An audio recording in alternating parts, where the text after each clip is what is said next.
Добро утро и од мене. Продолжуваме со Слободен печат. Денешната гостинка ни доаѓа од Србија. Се работи за една исклучително храбра и посебна жена, хуманитарка, активистка и жена која што прави многу за борбата на сите оние жени кои што ја водат најтешката борба во животот. Тоа е борбата со рак на дојка. Ана Дорник, добро утро и добре дојдовте во Слободен печат. Добро утро. Драго ми е што сте тука и што ќе можеме да позборуваме малку за се она кое што сте го поминале во животот и кое што сега ве окупира, тоа е да им помогнете на сите оние жени кои што ја поминуваат борбата која што вие победивте всушност. Ајде за почеток, за да ве запознаат малку гледачите, накратко да кажеме за вашата животна приказна. Кога се случи диагнозата? Колку беше тежок процесот? Не зборувам само физички, него и ментално да се помине таква борба и да се излезе како победник. Да, hvala puno još jednom na pozivu i meni je zadovoljstvo da svoju borbu mogu da afirmativan pristup moje borbi prenesem i ženama ovde u Makedoniji. Borba sama po sebi, kada je dobijete, apsolutno nije ni jednostavna, ni laka. To je zaista jedan roller coaster emocija, apsolutno jedna mentalna igra gde pobeđujete ukoliko pobedite sami sebe, a ne rak dojke. Ja tako volim da kažem. Nije bio uspeh pobediti rak dojke, nego samu sebe. I to je moja poruka svim ženama. Kakve misli zaista nosimo sa sobom, tako ćemo i živeti.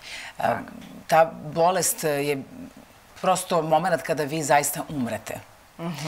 Moment kada se pitate da li ćete preživjeti, da li ćete dočekati novo jutro i šta za vas, i ako preživite, znači ta bolest. Kakve posledice ona nosi. Meni je majka preminula od raka dojke dok sam bila vrlo mlada i ona je bila mlada na kraju krajeva i ja sam ispred sebe imala sliku samo te žene koja je umrla.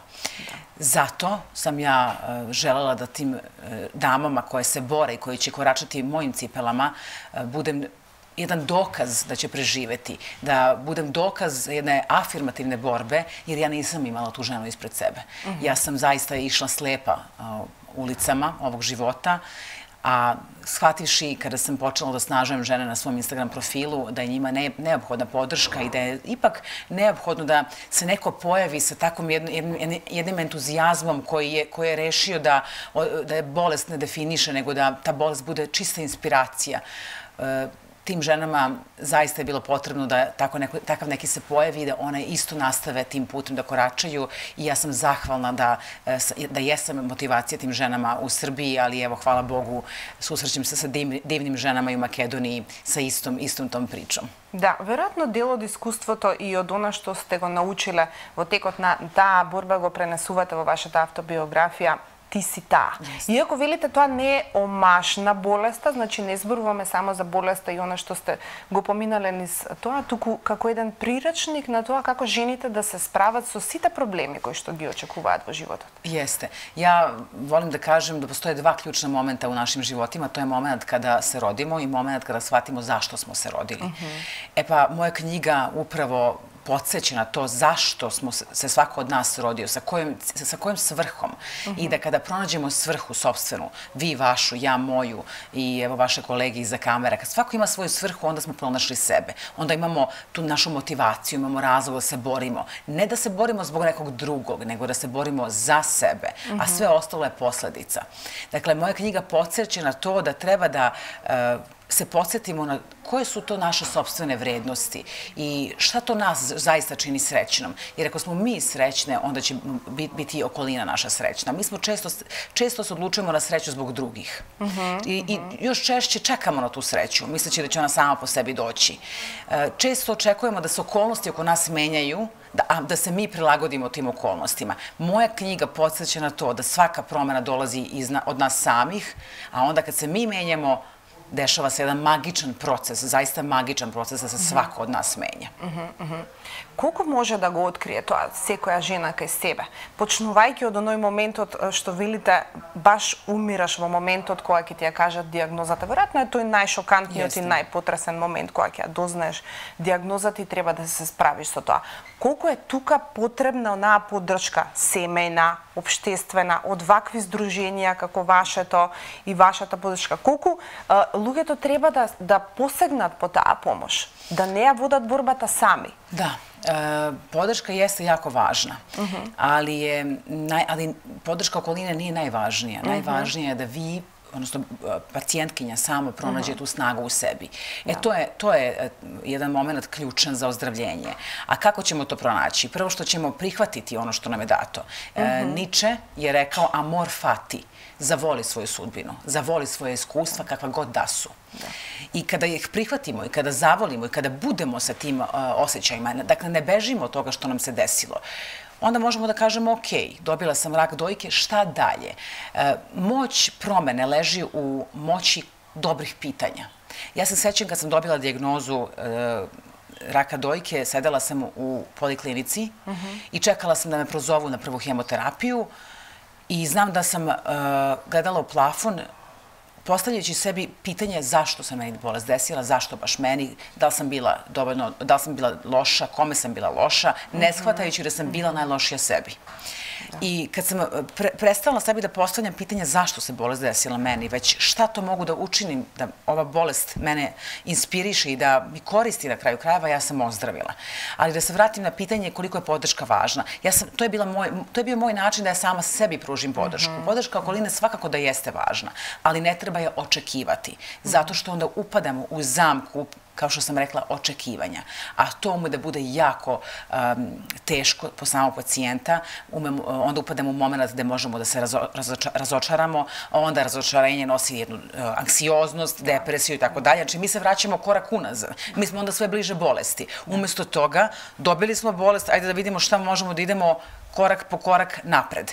Taj mentalni proces rada i sama svest o tome da nam loša osjećanja ne služe, mi smo već na pola puta do izlečenja. Dakle, nije bio cilj, nije bio uspeh na cilju, nije bio uspeh pobediti rak dojke. Za mene je uspeh bio održavati jedno dobro stanje uma, tela, dobro se osjećati. A kako znamo da li se dobro osjećamo? Tako što ćemo primetiti šta nam to uzima fokus tokom dana. Šta je to naša pažnja? Ako je meni pažnja na bolesti i na ulozi onkološkog pacijenta, to za mene nije dobro. To mene vraća u jednu emociju tuge, opet besa, opet ljutnje. Umjesto toga, ja sam odlučila sebe da posmatram kao zdravu ženu. I ja volim da kažem, i evo ova je poruka svim damama koja je bio u ovu bitku, ne treba tebi niko da kaže da si ti zdrava žena posle lečenja ili da si ti zdrava žena posle 5 godina remisije. Ti si zdrava onda kada ti odlučiš to. Да, да. На колку години го доживеавте ова искуство и колку години сте веќе cancer free? Da, 35. godina mi je bila kada sam dobila dijagnozu raka dojke, a cancer free sam mesec dana nakon toga. To je ovo sad što kažem. Nije mi bilo potrebno neki vremenski period. Ja sam ostavila definiciju onkološkog pacijenta na papiru. Isto tako definicija. Šta znači cancer free? Šta to znači 5 godina, 3 godine? Ako ćemo, evo odgovorit ću vam na pitanje šta kaže protokol. 5 godina se smatra kada prođe da ste vi zdrava žena. Zamislite koliko je to ograničavajuće. Da vam neko kaže da ste vi zdrava žena posle 5 godina. Ko to meni tačno može da kaže? Da. Ja mogu sama sebe da kažem. Zato je super ova mesec dana posle. Mesec dana. Ili 1 dan posle toga. Mislim, što na stranu, da ne pomisle žene da je ova borba šarena laža i da umanjuju njen značaj. Ali to je jako teška borba. I to možemo da shvatimo, tu bolest ili bilo koju drugu životnu okolnost, možemo da shvatimo kao ponudu. Ako nam se već desilo, bilo šta u životu, ili slomimo štiklo. Ok, ajde da vidim šta sam to loše uradila. Moguće da sam bila nekoncentrisana pa sam slomila štiklu. Dakle, hajmo da postavljamo korisna pitanja, a ne da se usuđujemo, ne da se manje volimo. Dakle, nećemo umanjiti značaj bolesti raka dojke. Rak dojke je izlečiv ukoliko se otkrije na vreme. Moj poziv je uvek ženama da idu na preventivne preglede i da ne čekaju život da im se desi da bismo bile mudrije. Ne moramo da čekamo da nas život onako lupi po glavi da bismo mi naučile nešto od njega. Ali smo sposobni, svi mi kao pojedinci, da umanjimo značaj po nas same. I to sam ja uradila. Ja sam umanjila značaj bolesti za mene samu, samo iz jednog razloga. Da bih pomerila fokus sa bolesne osobe na mene kao zdravu osobu. To je suština. Браво. Вчера се одржа панелот, многу ми се допадна насловот, дали ракот на дојка се храни со тагата. Вие бевте гостин. Jeste.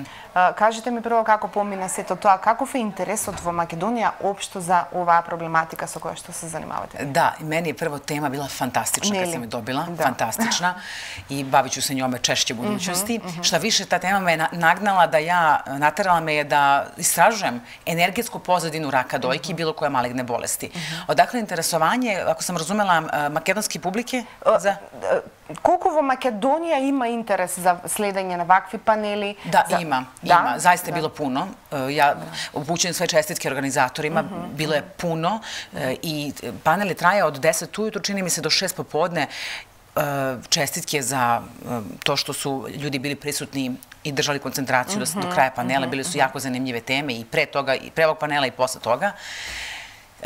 Srećna sam da žene zanima ova priča, ali sam srećna da, evo, uz pomoć moje prijateljice Maja Babić, makedonska publika upozna mene kao ličnost, da ja ne pričam o bolesti iz jednog tužnog ugla, iz jednog ugla koji će biti depresivan, već da me upozna kao neko koji je afirmativan i iz drugačijeg ugla posmatra na ovu životnu priču, pa i neće biti mrsko da dođu na neku sledeću tribinu, znajući da ja samo ističem te neke dobre i korisne vrednosti.